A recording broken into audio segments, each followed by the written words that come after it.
మనం ప్రతిసారి అంటే నేను చర్చించే ప్రతిసారిని యోగాల గురించి చెప్తూ ఉంటాను. ఏ సమయంలో ఏ యోగాలు పడతాయి? ఆ యోగాలు ఏ ఏ గ్రహాల ద్వారా మనకి అనుకూలిస్తాయి?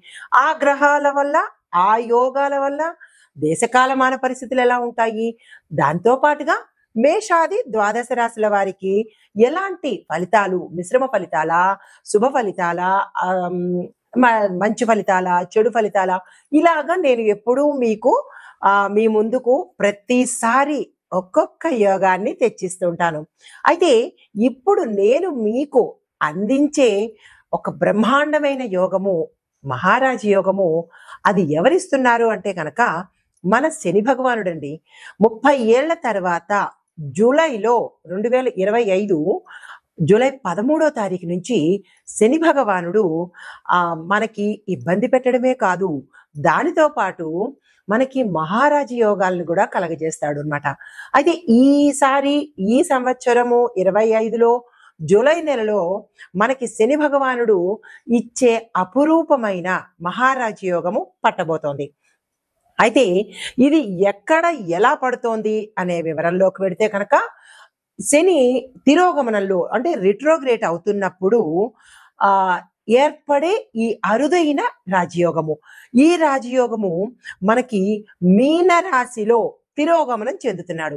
ఎప్పుడైతే ఈ మీనరాశిలో తిరోగమనం చెందుతున్నాడో ఇదే సమయంలో మనకి శని చతుర్దృష్టి మనకి ఏ రాశి మీద పడుతోంది అంటే మిథున రాశి మీద, బృహస్పతి మీద పడుతోంది. అంటే మిథున రాశిలో అప్పటికే బృహస్పతి ఉండడం వల్ల ఆ శని భగవానుడి యొక్క దృష్టి, ఆ చతుర్దృష్టి స- ఈ బృహస్పతి మీద పడుతోంది. అయితే దీనితో పాటు ఇదే సమయంలో రాహు కుజులు షడష్టక యోగంలో ఉన్నారు. మనకి జూన్లో మొదలైంది కదా షడష్టకము.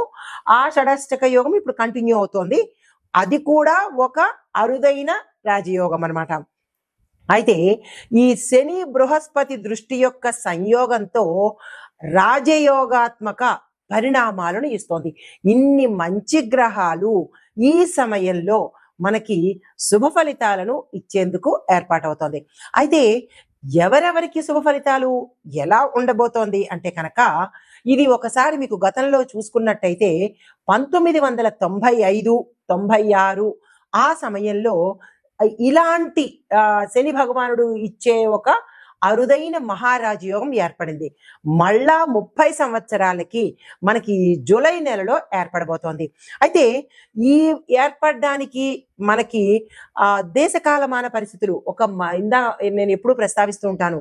ఒక మనుషులకి, రాసులకి కాకుండా దేశకాలమాన పరిస్థితుల్లోనూ దేశ రక్షణ విభాగము, ఈ రాజకీయ విభాగము, ఇలా ఆర్థిక విభాగము, న్యాయ విభాగము, ఇలా ప్రతి ఒక్క అంశంలోనూ కూడా ఈ యొక్క గ్రహాల యొక్క ఫలితాలను మనం తెలుసుకుంటూ ఉంటాము.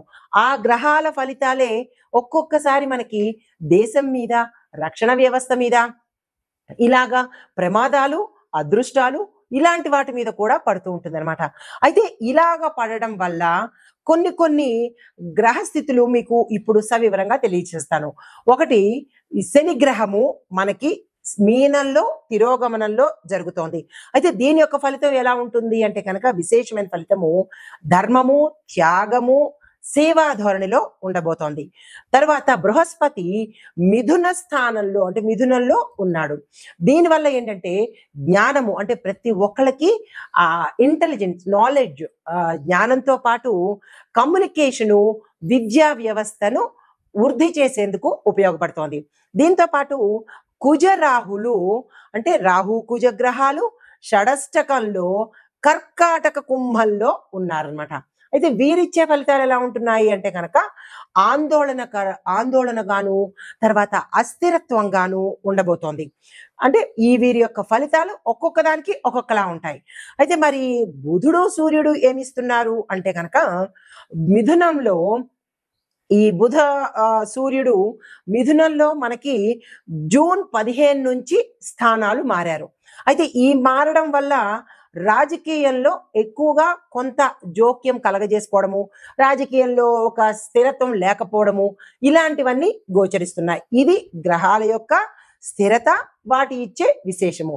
అయితే మరి దేశకాల సామాజిక పరిస్థితుల గురించి ఎలా ఉండబోతున్నాయి అంటే కనుక ముందుగా రాజకీయ మార్పులు ఎలా ఉండబోతున్నాయి చూద్దాము. అయితే ఇవి పంచాంగ పరంగా చెప్పేవే, తరువాత పంచాంగ శాస్త్రం జ్యోతిష శాస్త్ర పరంగా చెప్పేవే తప్ప ఏదో ఊహించి కల్పించినవి మాత్రము కాదు, గమనించగలిగినది. అయితే రాజకీయ పరంగా పెద్ద పెద్ద స్థాయిలో పార్టీల్లో మార్పులు వస్తాయి, నాయకత్వాలలో కూడా మార్పులు చోటు చేసుకునే అవకాశాలు కనబడుతున్నాయి. దీంతో పాటు కొన్ని రాష్ట్రాల్లో అన్ఎక్స్పెక్టెడ్ రిజిగ్నేషన్స్ కానీ, ఎలియన్సెస్ అంటే కొన్ని కొన్ని అనుకోని పరిస్థితులు కానీ తల ఎత్తే అవకాశాలు కనబడుతున్నాయి. తర్వాత నూతన రాజకీయ యజ్ఞము మళ్ళా తిరిగి మొదలయ్యే అవకాశం కనబడుతోంది. యువ నాయకులకు ఇది చాలా చక్కని సమయము. ఎవరైనా కొత్తగా పార్టీల్లోకి రావాలన్నా, రాజకీయ రంగంలోకి రావాలన్నా ఇది మంచి సమయము. ఆ దిశగా ప్రయత్నాలు చేసుకోండి. అయితే కొన్ని పాత రాజకీయ పార్టీల్లో కొంత అస్థిరత ఏర్పడే అవకాశం కనబడుతోంది. అయితే ఇంకా ఆర్థిక రంగం చూసినట్టయితే ఎలా ఉంటుందంటే దేశ అంటే ధన మూలకంగా కొంచెం మెరుగుదల కనబడుతోంది. ముఖ్యంగా రిటైల్ రంగంలోను, రియల్టీ అంటే రియల్ ఎస్టేట్ రంగంలోను, ఇన్ఫ్రాస్ట్రక్చర్ రంగాలలో కొంత మార్పులు జరగబోతున్నాయి. తర్వాత bit coin, crypto, digital currency విషయాలలో గట్టి నిర్ణయాలు, విధానాలు అమలుపరిచేటట్టుగా గోచరిస్తోంది. అయితే రూపాయి విలువ స్థిరంగా ఉంటే సరిపోతుంది. విదేశ పెట్టుబడులకు ఆకర్షితం అయ్యేటట్టుగా మనకి రూపాయి విలువ ఉండబోతోంది. అయితే చమురు ధరలు, ఇంకొక అంశం ఏంటంటే చమురు ధరలు తగ్గినప్పటికీ లోకల్ గా ట్యాక్స్ విషయాలలో ప్రజల మీద భారం పడే అవకాశం కనబడుతోంది. ఇది ఆర్థిక పరంగా. అయితే మరి న్యాయ వ్యవస్థ పరంగా చూసుకున్నట్టయితే ఎలా ఉండబోతోంది అంటే కనుక కొన్ని పెండింగ్ రాజకీయ కేసులు వేగవంతంగా ముందుకు నడిచేటట్టుగా గోచరిస్తోంది. అత్యున్నత న్యాయస్థానాలలో ముఖ్యమైన తీర్పులు వెలువడే అవకాశాలు కూడా కనబడుతున్నాయి. అయితే న్యాయ రంగంలో డిజిటలైజేషన్ కూడా అయ్యేందుకు అవకాశాలు గోచరిస్తున్నాయి. ఇక రక్షణ విభాగానికి చూసుకున్నట్టయితే కనుక సరిహద్దు పరిస్థితులు కొంత పటిష్టంగా ఉండేటట్టుగా చర్యలు తీసుకోబోతున్నారు. తర్వాత అణు సామర్థ్యము, యుద్ధ డ్రోన్ల అభివృద్ధికి బలమైన చర్యలు తీసుకోవడము, టెక్నాలజీని ఇంప్రూవ్ చేయడము, ఇలాంటివన్నీ జరగబోతాయన్నమాట. అయితే రక్షణ రంగంలో చూసుకున్నట్టయితే కొత్త ఒప్పందాలు కుదరడము, మరీ ముఖ్యంగా రష్యా, ఫ్రాన్స్, ఇజ్రాయెల్ వంటి దేశాలతో కొన్ని ఒప్పందాలు జరిపించుకునేటట్టుగా గోచరిస్తోంది. అయితే వ్యవసాయ రంగం, గ్రామీణాభివృద్ధి చూసుకున్నట్టయితే వ్యవసాయ రంగానికి కొంచెం వర్షాభావము అంటే వర్షాలు చాలా అనుకూలంగా ఉండడము, రైతులకు ఊరట కలగడము, మంచి పంటలు పండే అవకాశాలు కనబడుతున్నాయి. దీంతో పాటు రైతు సమస్యల మీద ప్రభుత్వము వాస్తవంగా వాళ్ళ ప్రాబ్లమ్స్ ఏంటి అనేది చర్యలు తీసుకునేందుకు అవకాశాలు కనబడుతున్నాయి. అయితే సబ్సిడీలు, ఇంక్రిమెంట్లు, క్రెడిట్ స్కీములు మరికొంత సమర్థవంతంగా ప్రజల్లోకి తీసుకెళ్లేందుకు దోహదపడుతుంది. తర్వాత సామాజిక పరంగా చూసుకున్నట్టయితే చట్ట శాసనాలు అంటే చట్టానికి కొంత వ్యతిరేక దిశగా వెళ్ళడము, కొంత ఉద్రిక్తతం అవ్వడము, ప్రజలకు ఇష్టం లేకపోవడము, ఇలాంటి చర్యలు సామాజిక పరంగా జరిగేందుకు అవకాశాలు కనబడుతున్నాయి. అయితే దీంతో పాటు దేశభక్తి యువతలో కూడా పెరిగే అవకాశాలు కనబడుతున్నాయి. అయితే దీనితో లక్కీ రాసులు అంటే ఈ శని యొక్క మహారాజయోగంలో ఏ రాసులకు మనకి అభివృద్ధి కనబడుతోంది అంటే కనుక వృషభ రాశి వారికి, తరువాత కర్కాటక రాశి వారికి, కన్యా, ధనస్సు, కుంభ, ఈ 5 రాశుల వాళ్ళకి విశేషమైన ఫలితాలు ఇస్తున్నాయి. అయితే ముందుగా వృషభ రాశి వారికి ఎలాంటి అంశము అంటే కనుక ధనము విపరీతంగా రావడము, ఆకస్మిక ధనము, ధనానికి సంబంధించినటువంటి వృద్ధి కనబడుతోంది.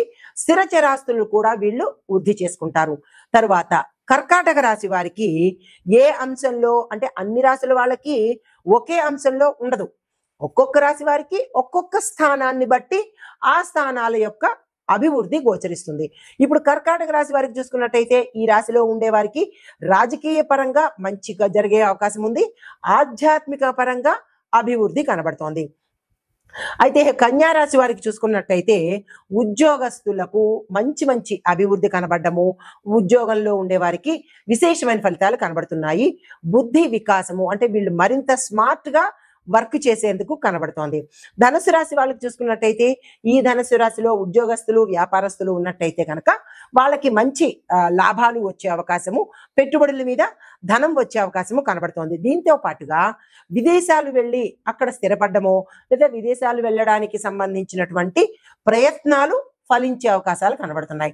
తర్వాత కుంభరాశి వాళ్ళకి చూసుకున్నట్టయితే కనుక టెక్నికల్ పరంగాను టెక్నాలజీ పరంగాను తర్వాత కొత్త కొత్తవి ఏవైనా వీళ్ళు ఆవిష్కరించాలంటే ఇన్నోవేటివ్గా ఉండాలన్నా, ఎంటర్‌ప్రెన్యూర్‌లో ఉండాలన్నా, స్టార్టప్ కంపెనీలు స్టార్ట్ చేసుకోవాలన్నా, వ్యాపార పరంగాను ఇలా ఈ రాశిలో ఉండే వారికి ఈ పరంగా కలిసి వచ్చే అవకాశాలు కనబడుతోంది. అయితే ఓవరాల్‌గా ఈ 5 రాశుల వారికి విశేషమైన ఫలితాలు ఇవ్వబోతున్నాడు మన శని మహారాజు. అయితే జాగ్రత్తగా ఉండవలసిన రాశులు ఏంటంటే మేషము, మిథునము, తుల, మీనము. ఈ 4 రాశుల వాళ్ళు చాలా చాలా చాలా జాగ్రత్తగా ఉండాలి. అయితే ఏ అంశంలో జాగ్రత్తగా ఉండాలి అనేది కూడా ఇక్కడ మీకు వివరిస్తాను. గోచార రీత్యా మీరు జాగ్రత్తలు తప్పనిసరిగా తీసుకోండి. మేషరాశి వారికి కుటుంబాల్లో సమస్యలు ఎక్కువగా వచ్చే అవకాశాలు కనబడుతున్నాయి. దానికి సంబంధించిన జాగ్రత్తలు తీసుకోండి. ఆర్థికంగా మీరు చాలా డిస్టర్బ్ అయ్యే అవకాశం కనబడుతోంది. అంటే ఆర్థిక ఒత్తిడులు మీ మీద రుణపరంగా కావచ్చు లేదా అప్పుల పరంగా కావచ్చు, ఏదైనా కానీ ఆర్థిక పరంగా మీకు చాలా స్ట్రెస్ ఎక్కువ అవుతుంది ముందుగానే తెలియస్తోంది కాబట్టి జాగ్రత్తలు తీసుకోండి. మిథున రాశి వారికి మానసికంగా విపరీతమైన ఒత్తిడి ఎదుర్కొనే అవకాశం, స్ట్రెస్ తీసుకుంటారు. అది కుటుంబ పరంగా కావచ్చు, ఉద్యోగ పరంగా కావచ్చు.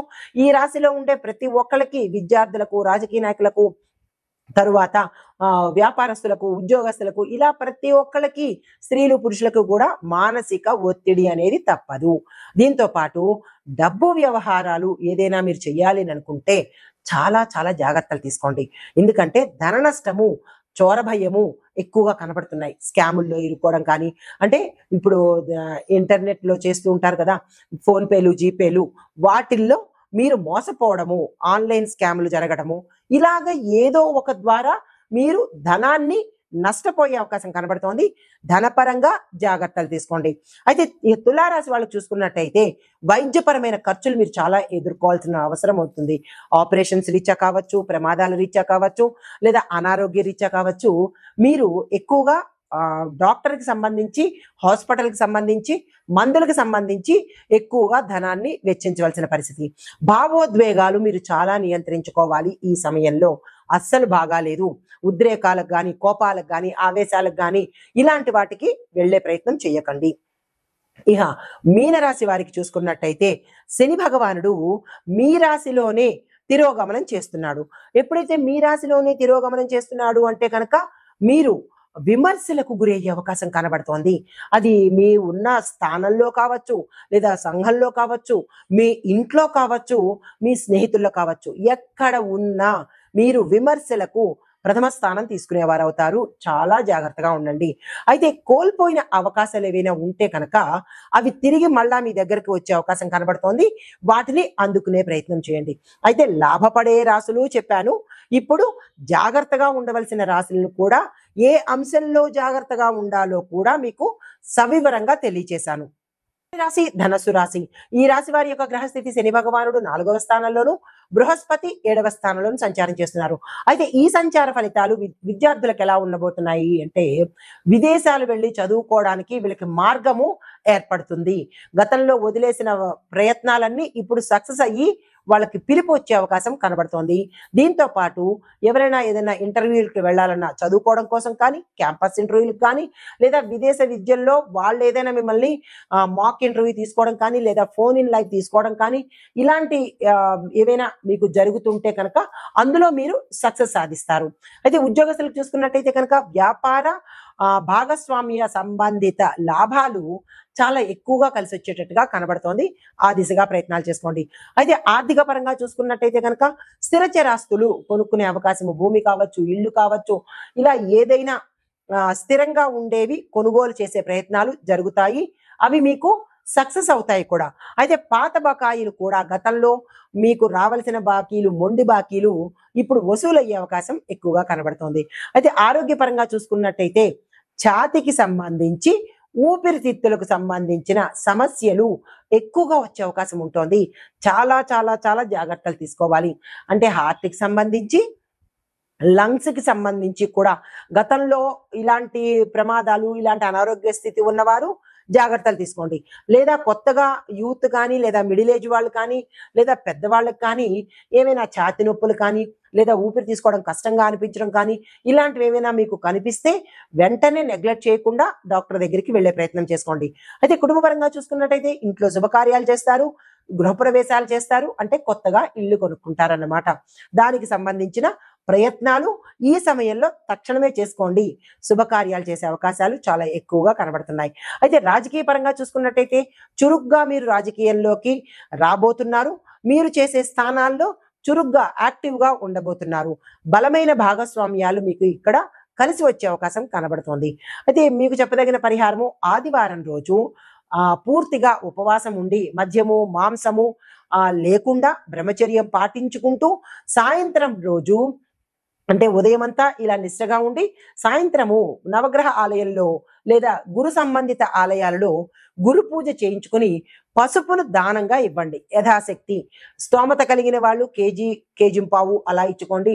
మాకు స్తోమత లేదు, మరి అతి పేదవాళ్ళము అని అనుకున్న వాళ్ళు 100 గ్రాములు కానీ, పావు కేజీ కానీ దానంగా ఇచ్చుకున్నట్టయితే గురు సంబంధిత దోషాల నుంచి గోచార రీత్యా తొలగించుకోబడతారు. సానుకూలమైన ఫలితాలు పొందుతారు. నమస్తే.